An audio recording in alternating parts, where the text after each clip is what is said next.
Bonjour, alors dans cette capsule, nous allons voir comment on peut faire une recherche spécifique d'images qui serait libre de droit.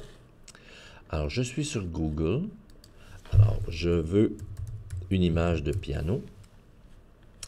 Alors, je clique sur l'onglet Images. Ensuite, avant d'aller voir, parce qu'ici, il peut y avoir des images qu'on n'a pas le droit d'utiliser. Alors, pour être sûr, je vais cliquer sur la roue dentelée. Je vais sélectionner Recherche avancée. Je descends. Je pourrais changer aussi, chercher des images, des types des tailles en particulier, des formats en particulier. Mais ce qui est important, c'est les droits d'usage. Et là, je vais aller chercher libre de droit d'usage ou de distribution. Je clique sur Recherche avancée et là, tout ce qui est là est automatiquement libre de droit, donc je peux le réutiliser sans but commercial, évidemment, mais je suis autorisé à le faire. Donc, par exemple, je voudrais aller chercher l'image ici. Alors, je clique sur l'image, très important pour pouvoir ensuite aller enregistrer cette image-là. Donc, je clique sur l'image pour la faire apparaître à la page qui est supposée. Et là, je vais avoir la bonne grandeur, ce qui va me permettre de télécharger l'image. Donc, Download Original File. Et là, je vais lui dire enregistrer.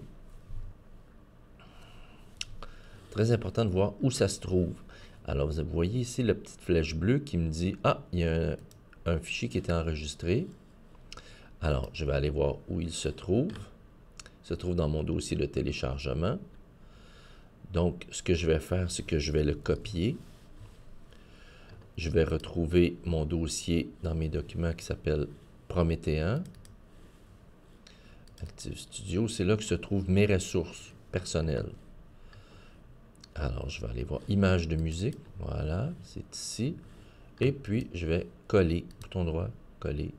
Donc, l'image est collée en format JPEG. Donc, à ce moment-là, si je me retourne du côté de Active Inspire, que je vais dans Images de musique, vous voyez.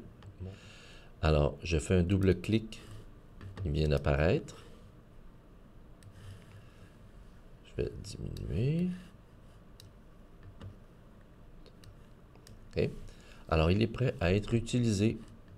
Et en plus, c'est que, étant donné qu'il est en format JPEG, dans mon dossier, sur mon bureau, je peux l'utiliser avec d'autres logiciels. Voilà pour la capsule.